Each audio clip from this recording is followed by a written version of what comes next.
Hello, my name is Bob Parker. I'm president and CEO of the National Peanut Board in Atlanta, Georgia, in the United States. And I want to welcome you to this virtual panel group that is part of the virtual crop tour of the 2020 U.S. peanut crop. I would thank all of the delegates in attendance for your interest in the 2020 U.S. peanut crop, and I especially want to thank this group of panelists. We have three farmers. We have Andy Bell, a farmer from Georgia, Peter Frost from Texas, on the high plains of West Texas, and Dan Ward from North Carolina. We also have Dr. Scott Monfort, who is the peanut extension specialist for the University of Georgia. And we also have Carl Zimmer, who is president of Premium Peanut Company in Georgia, in Douglas, Georgia. And Carl also chairs the United States Peanut Industry's aflatoxin task force, and he's going to talk some about his efforts on that task force. And I'm going to start with a question for you, Andy. Tell me about your 2020 crop, the good and the bad of this year growing peanuts in Georgia. But first, tell me, how long have you been farming, and your background in farming, and how long has your family been on that land? Well, I farm with my brother, and we farm in Climax, Georgia. We farm mostly Decatur County and some in Grady County. We're right above the Florida line. And my dad farmed, my granddaddy farmed. We've been on the land we're on now probably 80 years or so. And but far as other things, we grow peanuts, cotton, corn, cattle, a little timber, and a little few pecans. And my first peanut crop was when I was in high school. I was a senior in high school. I had 4 acres of peanuts. So that was 1977. So I've been growing peanuts a long time. I skipped the 5 years I went to college. I didn't grow any, but then once I got out, we started back. Me and my brother farmed together, and we've been growing peanuts ever since then. We've grown a few Virginias way back, but now mostly we grow Georgia 06s, and we grow Tift NB high oleics, probably about 50-50 on each of those. Been a real tough year for us. We farm dry land and irrigated, with non-irrigated and irrigated, I guess you would say. And actually our dry land has been about the same yield as our irrigated. The below Climax down here where I live, we got a lot more rain down here, and they were just about like irrigated peanuts. Most of them made around 5,000 pounds, which is a good yield for dry land or irrigated. And we've had a struggle. It seems like this peanut harvest has gone on forever. We started out about a month and a half or so ago, the last week of September, I think, and now we're November, 13th, 12th, and so the crop's been pretty good if we could just get it gathered. I mean, we can't get it gathered. We pick 2 or 3 loads a day, and it rains. We got an inch of rain yesterday. We like about 180 acres, and there's a good many peanuts still scattered around the area down here to be harvested. And if we could get a week's worth of good weather, we would get them pretty quick. But just a lot of harvesting losses early on, and a lot of our yield loss came from digging the peanuts too late, because we needed to pick the ones we already had dug, and we didn't want to dig any more because we didn't want them to be so deteriorated when we did get them. So it's been a real challenge getting our peanuts harvested. But overall, our yield has been, I would say, pretty good. Not great, but pretty good. But just a lot of losses from digging too late, from the heavy rains we got.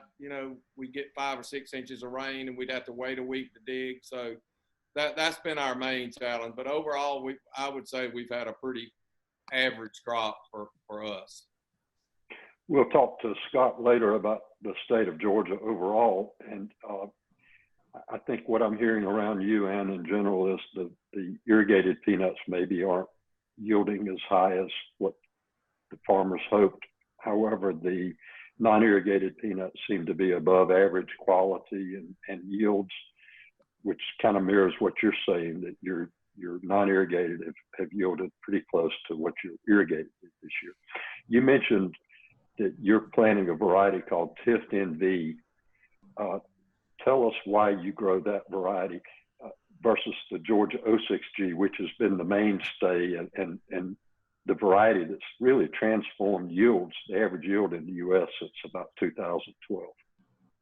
Okay, we grow Tift NV because it's a high oleic peanut and it's also nematode resistant. The market demands so many high oleic peanuts. The problem with the high oleics is the yield drag. They just will not make with an 06, with the 06 variety. However, there is a premium attached to the high oleics, which kind of averages it out. So we plant the Tift NVs on a lot of our deep sandy land that we have nematode problems with, and the NV is resistant to nematodes, and so it's a trade-off. We trade off some yield for the high oleic and the nematode resistant, but this probably close to half of our crop is Tift NVs this year. With the nematode resistance, which is a trait that was bred in to varieties through marker-assisted breeding, it's a natural trait that was discovered. You have some cost savings growing those nematode-resistant varieties, don't you? Yes, our nematode bill was just getting out of hand. We were in the $150 range. So if you for the chemicals. In chemicals alone, trying to control nematodes, and in a bad year, we still were not controlling. I mean, we would have places that we would make 3,000 pounds, and right in the same field maybe make 5,000 or 6,000 pounds. So we traded the yield and off some for having the nematode resistant. Now we're only going to yield 4,700, 4,500. I think our best ones were 5,200 so far.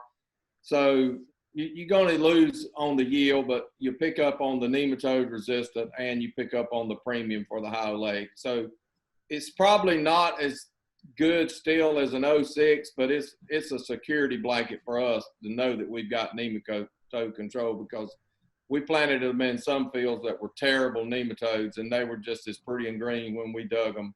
No nematode sign whatsoever. Less reliance on chemicals, and it's a trait that has been one of the first major traits that's been brought in naturally with new breeding methods. So let's jump all the way to one more thing, Bob. It's also tomato wilt resistant.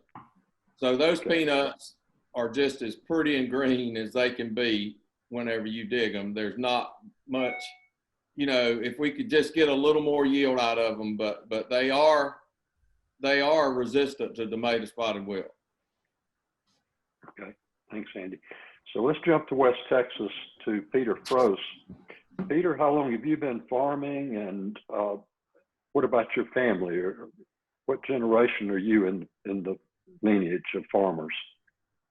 Okay, so well, thank you very much for having me on here, and it's been an adventure in growing peanuts, that's for sure. Well, we moved to West Texas in 1977, actually from Old Mexico, and that year was one of the very first years that they started growing peanuts in West Texas. My dad was one of the pioneers, and I was a young little whippersnapper, not knowing what it all was, but. Then fast forward to about 1990, that was my first crop. My dad rented me about 60 acres. So he told me, you decide what you'd like to grow. And I said, well, what makes money? Well, as the saying goes here in West Texas, cotton will always be king. And that's just one thing. Cotton grows very easy, but I'm a very firm believer in rotation. So what I did is I rotated those 60 acres half and half. I had 30 acres of peanuts and 30 acres of cotton. So that was my start. And to this day, yes, we do have some struggles with our underground water. And because we live in the West Texas area, our drought is, I hate to say this, but on some of my fields, I've had right at 3 inches of rain since the beginning of January to date. So it's Wow. not much rain that we've had here, and our underground water is depleting because everybody is pumping so much water. But then, yes, growing peanuts, it's a very good crop to grow. I really enjoy it. I can grow 4 different varieties. We have the opportunity here in West Texas to grow them. The Virginia variety, Spanish varieties, Valencias, and runners. I do normally grow, depending on what the contract prices are, I will switch back and forth from a Virginia to a runner. So, Okay. but mostly I like to grow a runner. It seems like in our area, it's the pressure of a disease is not as high in a runner as it is in a Virginia. So you've had challenges with a monumental drought in 2020 where Andy's had to deal with hurricanes and excessive rainfall. And now let's jump all the way across, almost halfway across the country to North Carolina to Dan Ward. And Dan is a Virginia grower in North Carolina. Tell us about your farming background, Dan. I'm Dan Ward. I am from southeastern North Carolina. I am the 7th generation of my family to farm here on this farm. My parents are still active and involved. Daddy still works every day. My son-in-law and my daughter are also actively involved. My son-in-law works every day here with us. My daughter works part of the time here, and she sells real estate other parts of the year. And so the office where I'm in now is my great-grandparents' home. And so this home was built somewhere before the Civil War is where my office is right now. And so we do grow all Virginia types. We are all high oleic now. And so for the last 2 years, we've been growing all high oleic. We are growing Bailey 2 variety as well as a Sullivan variety. Can't tell much difference in the yield on those two. But I would say we've had a wet season. We traditionally get a lot of water. My highest farm so far is 65 inches for this season. So one of my farms is 65 inches right now. And I was not able to plant all of the places that I had prepared for planting. So I had to stop and back off of probably about 50 acres at the tail end of it and just plant the best drain soils. But we just got through picking night before last, and basically we're going to have an average crop, probably about a good 5,000, maybe a little bit over that. But we're all dry land here, so we've never felt pushed to irrigate anything. But we have a lot of hurricanes too, and a lot of storm systems come through. You get 65 inches of rain, you don't need irrigation, other than irrigation does help with the timing. So you've been able to make the conversion to 100% high oleic, and my understanding is within 2 or 3 years, the entire Virginia Carolinas will convert to high oleic on the Virginia type peanut anyway, which will be a great advantage on extending shelf life and freshness to the consumer. Texas made the transformation over 20 years ago, right about 20 years ago, to 100% high oleic, because West Texas, especially, Peter, you guys had issues with shorter shelf life naturally because of the high altitude.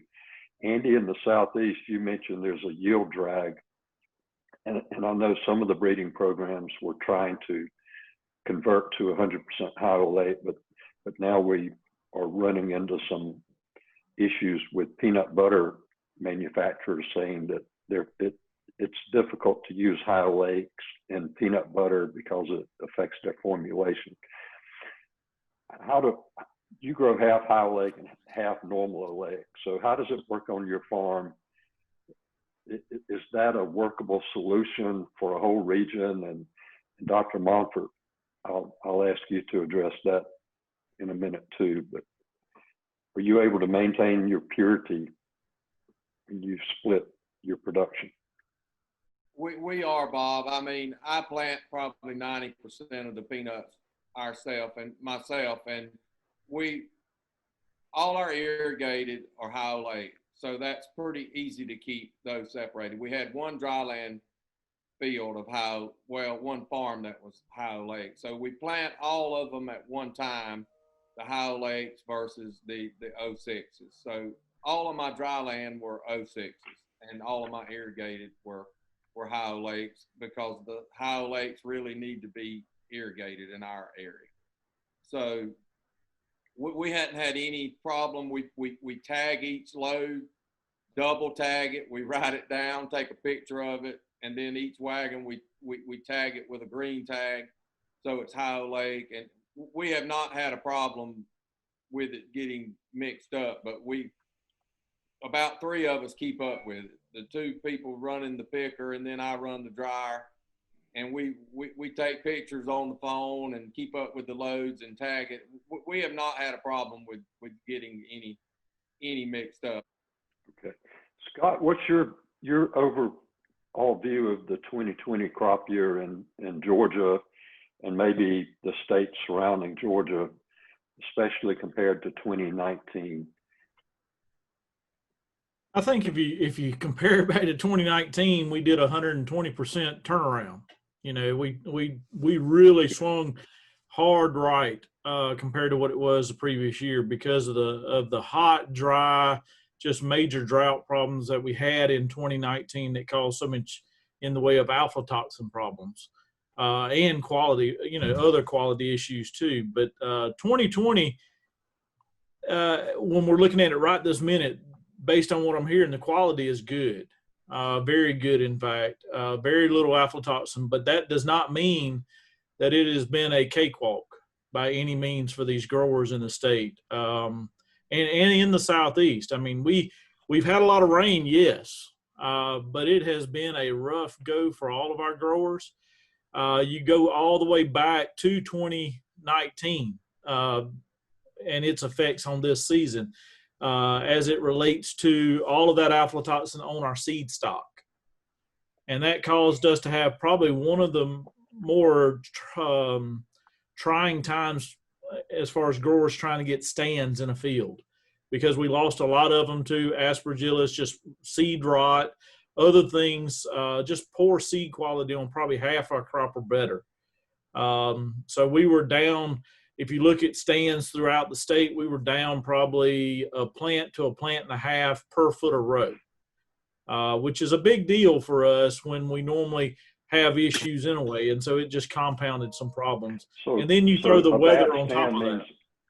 A bad stand means a low plant population. Therefore, right. What kind of problems does that create in the field for the farmer from the beginning? If it wasn't for the fact of tomato spotted wilt virus, we would probably be in good shape. We can take low stands or low numbers of peanuts in a foot a row, downward around 2.5 plants per foot a row.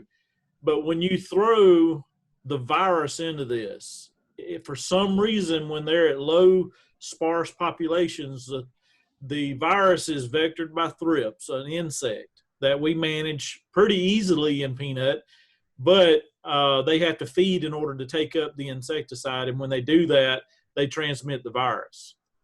And so that, or in that process, they transmit the virus. So with these sparse populations, the thrips are more attracted to those areas. And so for some reason or another, that's where we see more virus. The skippier the stands, the more problems we have. And over the last 2 years, we've seen a steady increase with virus problems in the state of Georgia. Last in 2019 growing season, we probably had an average of 5% virus. We're pushing 10 to 15% this year. And so that doesn't sound like a lot, but when you go to individual fields, right now I'm talking about an average of 10 to 12% virus. Well, we got a range of anywhere from 0 to 40%. And you get upwards of 40% virus, you've got a major problem. You lose a lot of yield, you do a lot of things. So that was a problem there, but we had a bunch of areas just from the sheer fact that we couldn't even get 2.5 plants per foot because of our seed quality. So we had so many fields that had to go, the growers had to go back in and make a decision whether or not to put more seed out. And we had some fields we had to do that 2 or 3 times just to get a stand. And so that went on. That also moved our natural planting time back a little bit because we had to replant so much and the weather. One thing that we have usually in Georgia, as well as Florida and South Alabama, the temperatures warm up where we can start planting in April. And for the last several years, we've planted a lot of peanuts from late April to mid-May. That's our sweet spot. But last year, not only did we have problems with seed quality, we didn't have good temperatures until the mid part of May. It was real cool. We had rain. 2020. I'm sorry. We had rain. We had just cooler temperatures. It just wasn't a great planting season, and it kept people in the field. So now we planted a lot more into June, which is not unheard of for us, but we still planted a little bit later. Now, going through the growing season, once we got this crop going, we did okay. We got a lot of rain. We got to the end of the season, we started seeing more problems start to show up that might have been related to the rain that we got into the spring, not being able to fertilize right or manage pHs. But we had a lot of manganese problems, a lot of peanuts crashing because of late season virus issues. And then the sheer fact of we could never mature this crop out because late August, September, and going into October, it was probably one of the coolest couple of months on record for us. June was the hottest time we had. It was very hot, very dry in June. But once we got into late July, going into August and September, man, we turned off real cold, and our heat units dropped, accumulation dropped off real quick. And so that's why when you heard Andy talk earlier that we just can't mature this crop out. Not only couldn't mature it out very well, but we dig, and it's taken 7 to 14 days to dry the vines down enough that we can get in and pick them in some situations. So that definitely has just delayed our harvest, and that's what we're just delayed. But the grades, the quality, I think at this point still are holding up, and they look very good. Those cool late temperatures. Our yields are. Go ahead. Those cool late temperatures certainly delayed maturity, but they also delayed development of aflatoxin, which is really a great plus for this crop. The numbers of segregation 3 peanuts showing up in the inspection reports are almost nothing. It appears to be, at least from that standpoint, a great quality crop from aflatoxin.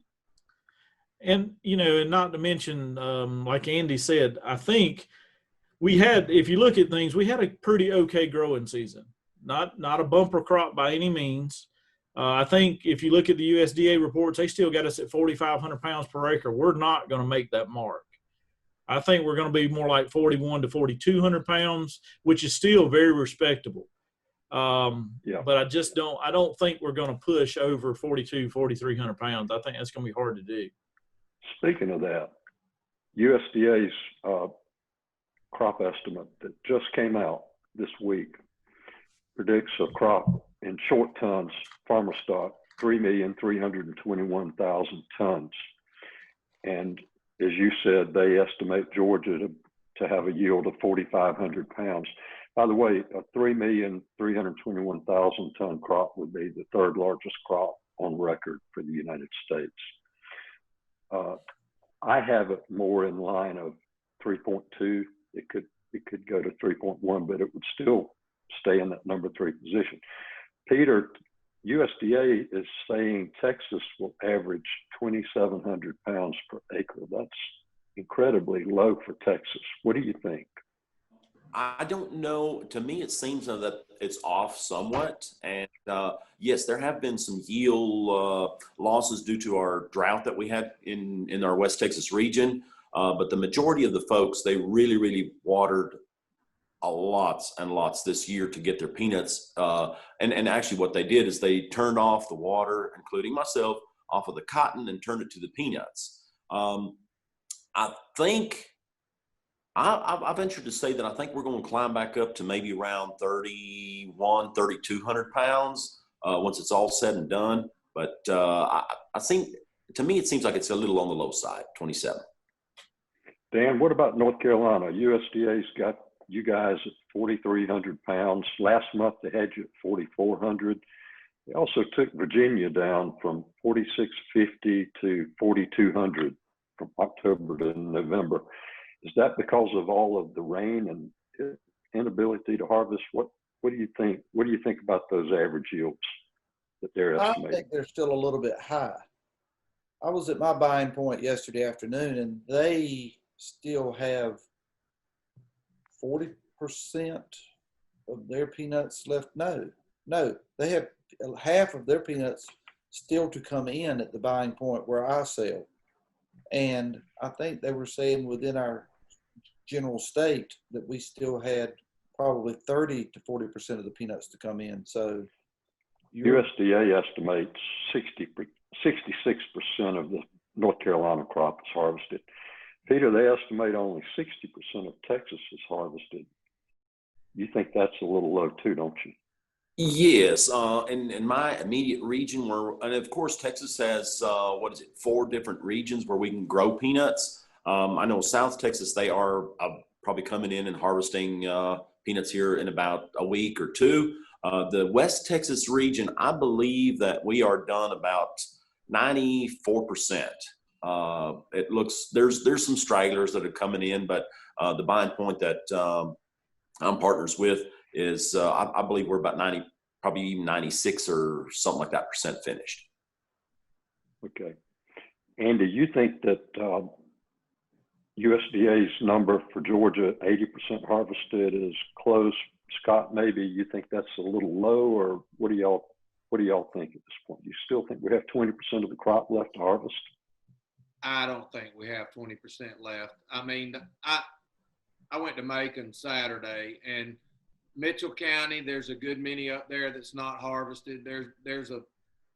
We like 170, 80 acres, and there's 100 acres here and there, but I would say Georgia's probably 90%, or better probably, but I don't see any way we make the 4,500 pound yield.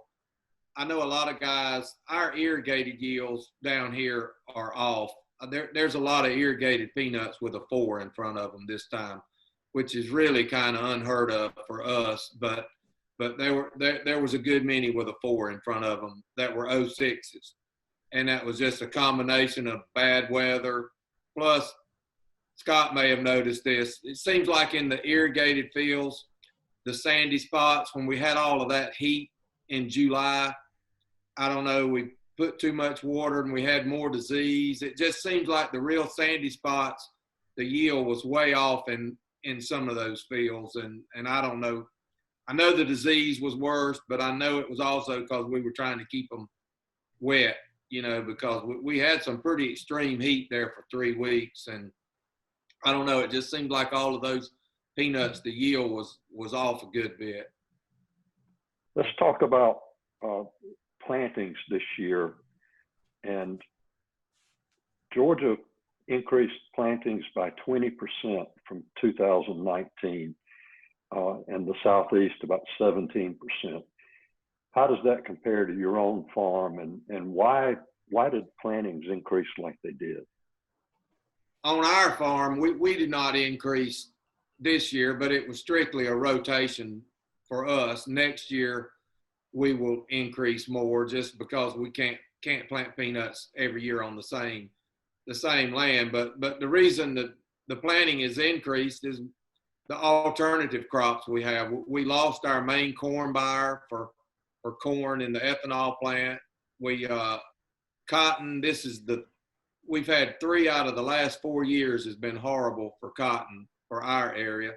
Hurricanes, whiteflies. We basically made 1 good cotton crop out of 4. So farmers are souring on cotton a good bit. So peanuts is just the safest alternative. I mean, peanuts do well on non-irrigated and irrigated, and the hurricane won't blow the peanut on the ground like it will cotton. So I just think we need another alternative crop or something, because cotton is just, like I said, 3 out of the last 4 years it's been bad. So futures markets are showing some strong movement recently. We're seeing corn over $4, soybeans over $11, which in the soybeans aren't a crop in your area, but they are in Dan's. And cotton is back up around 70 cents a pound. So looking out to 2021, do you see any possibilities, or do you see those crops trying to pull away from peanuts? I would say some of those acres may go to corn if you have a market for the corn, but I don't see cotton increasing any in our area at those prices. 70 cents is still not a good price for cotton. I mean, when in your area, the corn will compete for the irrigated land, but dry land or non-irrigated is the cotton will go on the dry land, and the corn will go on the irrigated land. And we still make, in a normal year, we can make really good cotton on dry land, but it's just all the other factors that we're having to deal with weather, with hurricanes, white flies. I mean, cotton's just souring on a lot of folks in our area. Dan, in your area, North Carolina only increased plantings by about 3% this year compared to last year. And the Virginia Carolinas, which includes South Carolina and Virginia, increased about 12%. But I think that was because of runners, more area planted to runners in South Carolina. But Virginia crop was pretty level, it appears. What did you do on your own farm as far as plantings versus last year? And looking ahead, I know you and I have had some conversations. Corn on non-irrigated land where you are is an option, and the basis is really strong. So talk about a little about how corn is really going to have an impact on your farm. Well, the first product, the peanut acres last year for our farm, we were incredibly dry when it came time to plant peanuts. So we only planted part of our crop. This year, we planted more back in line with our normal plantings. But now you switch to the corn market, and where we are considered the demand capital of the world because of all of our integrators. We have hogs, meaning chickens, hog producers. We have hog producers. We have the chicken producer, poultry producers. We have turkeys, all within 60 miles of us. So I have lots of feed mills to sell to. We have a very strong basis above the Chicago Board of Trade. We are currently, right this second, we're about $1 above the board for whatever we want to deliver. So that's going to have an effect on our peanut plantings next year, or at least hopefully upon our contract price. Peter, your options in West Texas, cotton, as you said, is king. Does 70-cent cotton start attracting any interest? No, not really. At 70-cent cotton, I don't think that there'd be a lot of, and here lies the problem. If we had lots and lots of water, I think that the majority of the farmers would probably switch over to lots of acres of peanuts. But because we are lacking in underground water and dependent also on as much rainfall as we can possibly get, I think that we still, and of course, depending on what the contract prices would come out on peanuts, there always will be some cotton acres. But on my farm, I rotate as much as possible, and I really don't think that we'll grow a whole lot more peanuts than it have until now, just the way the weather sits. Right. Let's shift to aflatoxin. Carl, you're chairman of the industry's aflatoxin task force. Tell us about why we have such a thing, and what gave rise to it, and what are your goals, and what maybe are some of the things that you would like this audience in Europe and Asia and other parts of the world to take away today, and maybe what are some things you would like to ask of them? All right, so Bob, thank you for that question. And one of the things that I think I'm pleased about, and we all should be pleased about, is how much we're talking about aflatoxin. And you heard it in virtually all the panelists' comments today. Not pleased from the perspective that we have an issue, but pleased from the perspective that we recognize the importance and the severity of it. The USDA did an independent study saying that aflatoxin is going to cost the U.S. peanut industry over $100 million this year. It's a significant number, but even more importantly, it impacts our ability to every year provide international and even domestic customers with a reliable, stable, high quality supply of product. And that is absolutely critical for us to be able to do long term. So we take the issue very seriously. It is becoming worse. Something that was a once in every 10-year issue is now maybe once in every 2 or every 3 years. And even years like this year, where, as you mentioned, seg 3s are very, very low.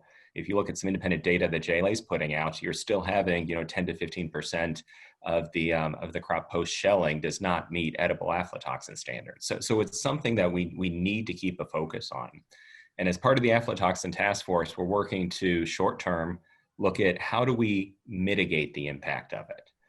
We have a research consortium going on with a number of universities. The University of Georgia and Scott and several others are part of that, to say what can we do short term to mitigate the impact of it so that we can continue to provide high quality product to our customers. And then long term, how can we solve it? One of the things that is very exciting is the work that is going on with the genomic project. And that we found that the wild species have some aflatoxin resistance. Could we breed those in through genomics into our current seed varieties? That's just one of the examples of the work that we're doing. But as you mentioned, Bob, we can use the help and support and partnership of a lot of our international customers. One of the frustrating things when you look at whether it's aflatoxin or testing for pesticide residue is that often the science is set aside. And, unfortunately, I visited ports where, they'll unload containers, leave the peanuts in totes in the open air for a month, and then test and find some mold. That's not helpful to anyone. It disrupts the supply chain. It creates difficulty for our customers. It creates additional complexity for all of us. And that's where we can use partnership with our customers in Europe, in Asia, internationally. We've been very successful when it's the customers, the destination customers, the destination countries, working with their governments, working with their port authorities to say, if we have issues, if something surfaces where we find aflatoxin or we find a pesticide residue, let's get to the root cause of it. Let's understand if it was an issue with testing. Let's understand if it was an issue with sampling procedures, or let's understand if it was a breakdown in the process somewhere. And the more of that we can do, where we can get to the root cause of the issue and figure out what's driving it, and then use science, use data, use our scientists and our research partners to figure out how to solve it, that is very, very helpful. Thank you, Carl. I agree that breeding shows great promise in finding natural resistance to drought and to aflatoxin, and the work that's being done, for example, finding genetic markers of resistance to nematodes. Now we have natural resistance to leaf spot that's been discovered and will be bred into future varieties, and will greatly reduce the reliance on pesticides, on fungicides, for example, maybe lead to expansion of organic production.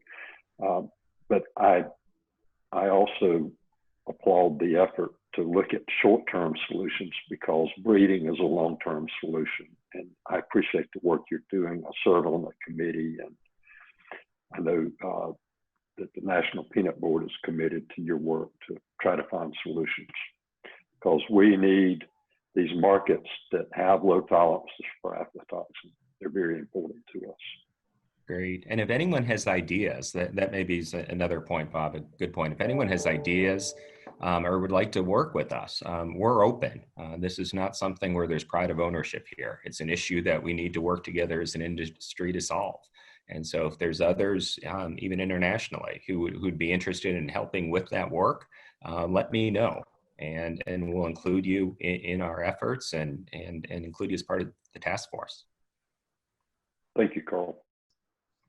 Dan, you farm not far from where peanuts were first introduced into the United States hundreds of years ago. What do peanuts mean to your farm, and how do they fit into the sustainability picture?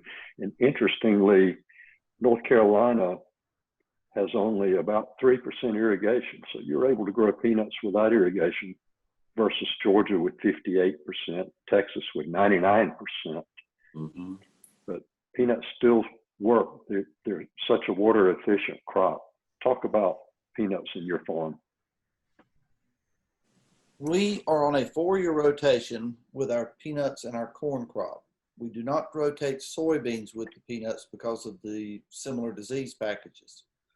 But there's an automatic boost to every corn crop after that year of peanuts. One of the factors I like is that it provides, you could argue, 25 to 50 units of nitrogen for the next year's crop, whether it be corn or cotton, whichever one people choose to grow behind it.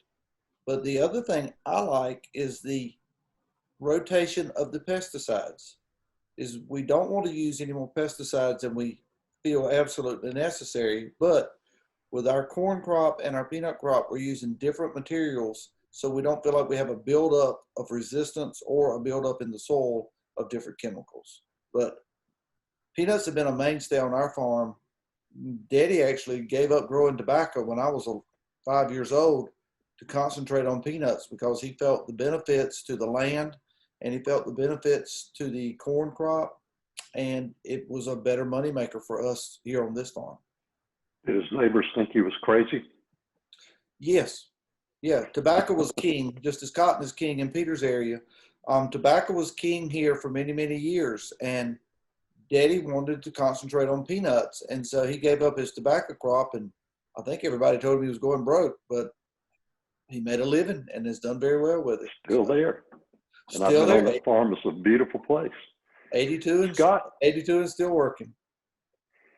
Scott, let's talk about technology. We've talked about new varieties and some of the work that's being done.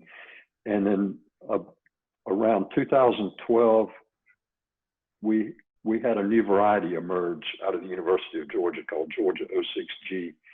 And we saw about a 35 to 50% increase in average yields. We had a step change in yields. And so when Andy talks about 4,000-pound irrigated yields being disappointing,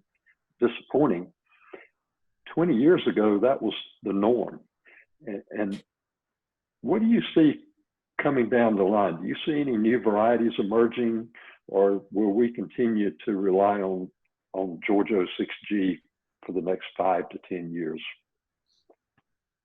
Well, for everybody in the state, I think Georgia 06G did set a different level. I mean, a different platform on which we work at.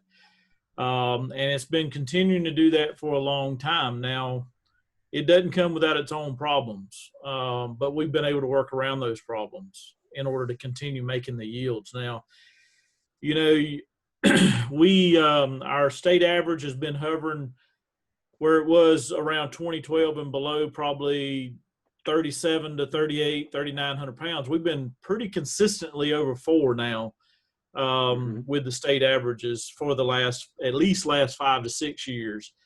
And that's all been because of that variety, because we plant about 90% of our acres to that one variety, which is not only a great one year.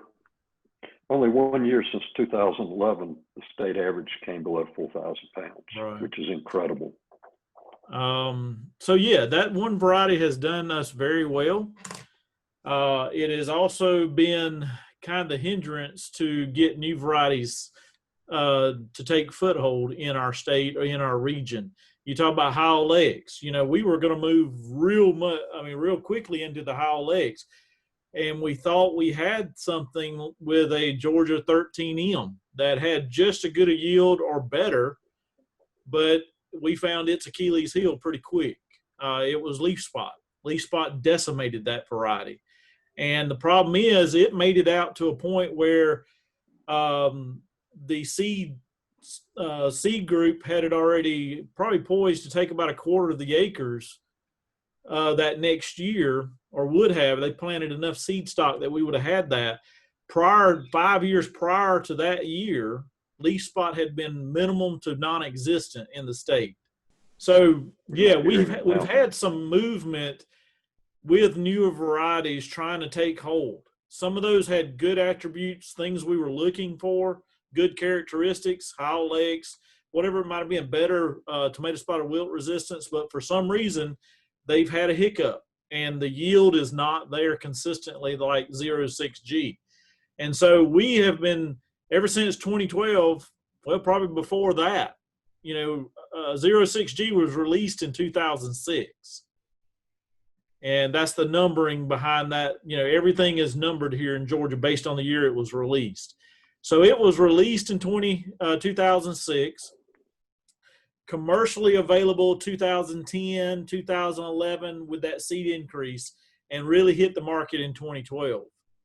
All right. We've been searching ever since then for the one to take its place. That's kind of the way we work. We're always in line trying to find something. And we have been steadily trying to find those.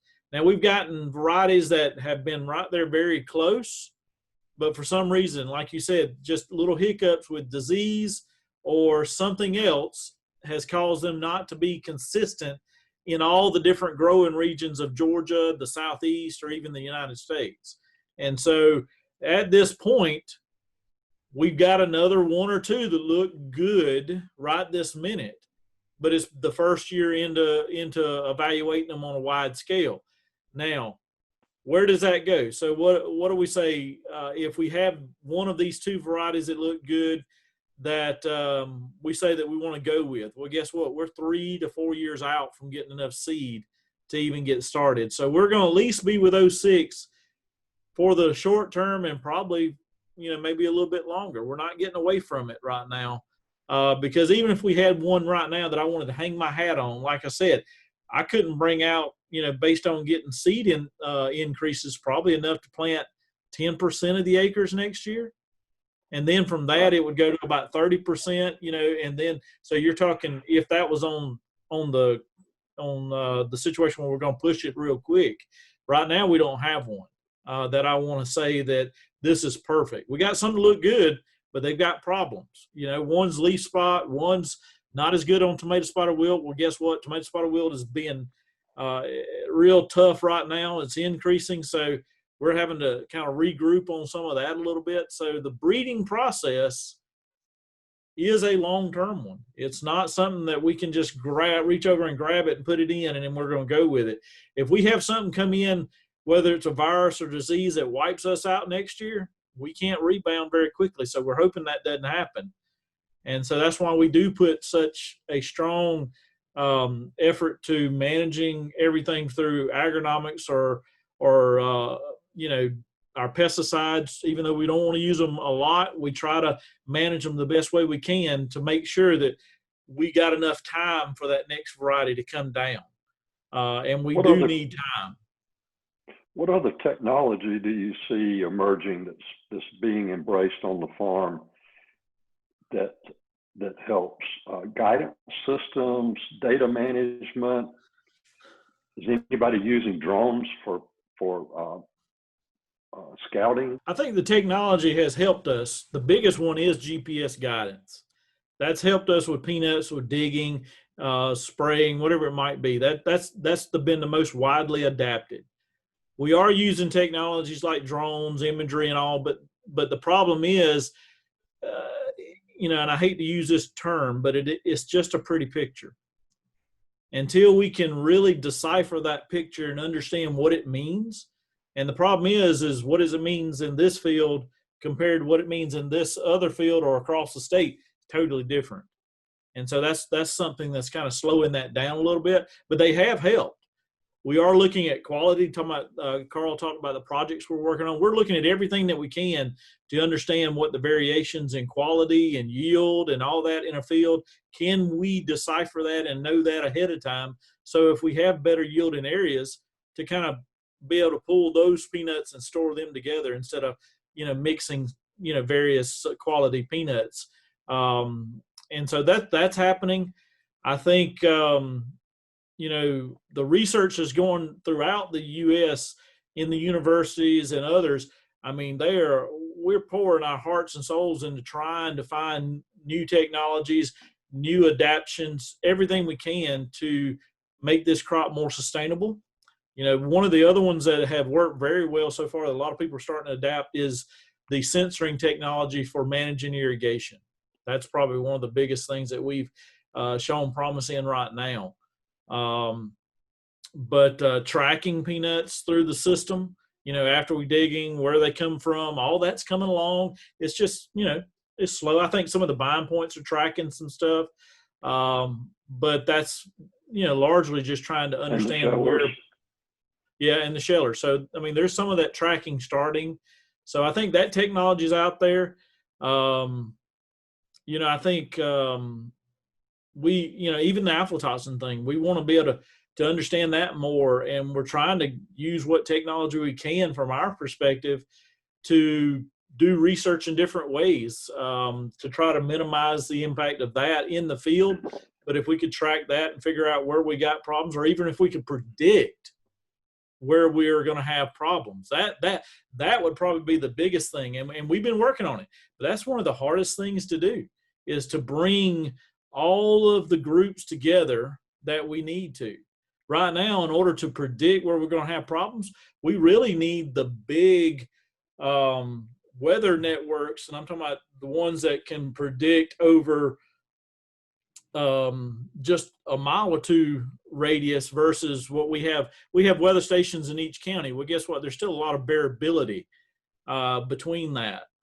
If we had Doppler radar that was effective enough that we could gather that information, we could predict where we haven't had rain, or be able to model where we hadn't had rain in certain areas for a certain length of time. So if we understand the aflatoxin production to where, well, it's a key time of the growing season that if it had this much heat, this not enough moisture, that's where it's going to have a problem, then we could develop these models. And we're trying to get there, but it's slow.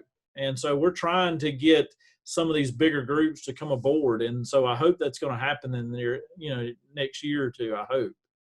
Well, Bob, if I could just, add to that a bit, I think it's a really critical point that Scott brought up, is that we need to look at this across the entire supply chain, in the field, at the buying point, in shelling, in transport, at the customers.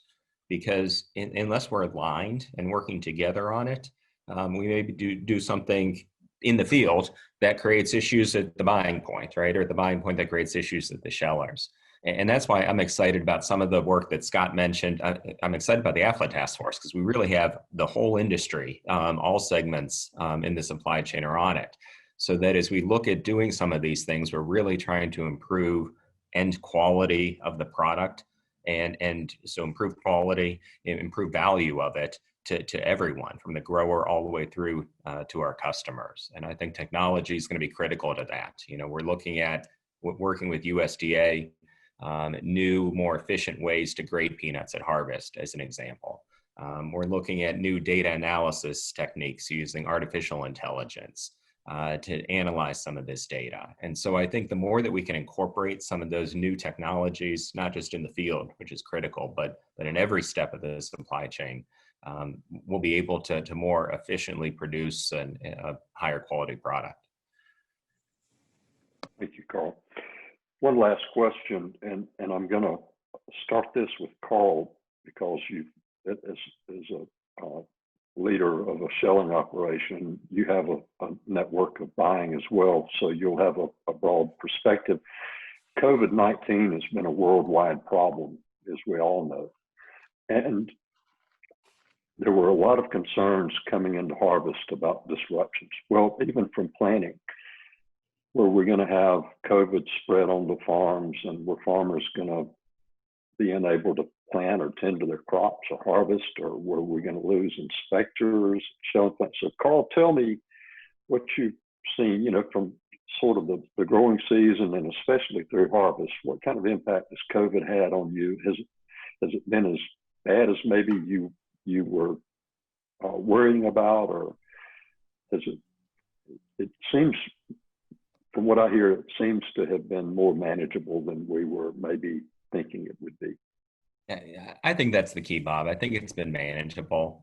I think the buying points, working with the inspection services and USDA, have been very proactive at harvest, at putting in preventative measures and proactive response measures if issues surfaced.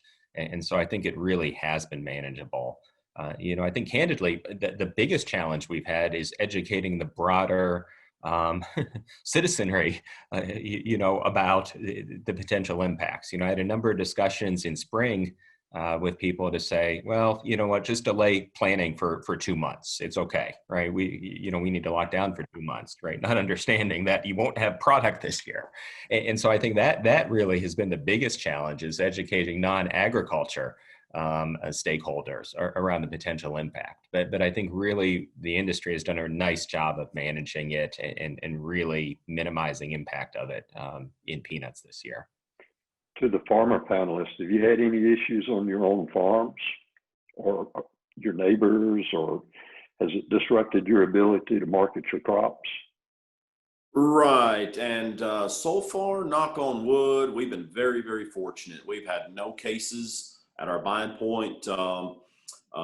Yes, because there's truck drivers coming into the scale house, the graders, which we've got a very good facility here where the grading station is probably about 500 yards from the main office. So most of the stuff, and here again, we're very fortunate to live in this day and age where we have technology, computers sending stuff back and forth. You know, it's so much easier than if you to walk into the grading station room, converse with them in that manner. I want to thank all of the panelists for taking the time today to participate in this event. And I want to especially thank the delegates who are in attendance virtually.